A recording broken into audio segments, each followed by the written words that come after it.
నమస్కారం. సూర్యుడు ఉదయించే సమయాన్ని మీరు గమనించారా? ఆ సమయంలో ప్రకృతి మేల్కొంటుంది, పక్షులు ఎగురుతాయి, పూలు వికసిస్తాయి, మన మెదడు కూడా యాక్టివేట్ అయిపోతుంది. అదే అసలైన క్రియాశక్తి బలంగా ఉండే టైం.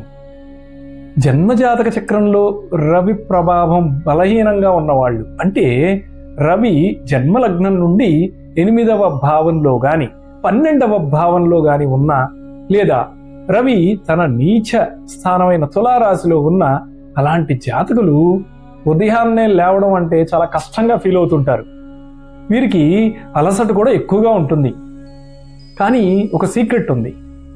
మీ ఇన్నర్ సన్ ఈయన్ని బయట సూర్య భగవానుడితో కరెక్ట్ చేయాలి. ఎలా చేయాలి?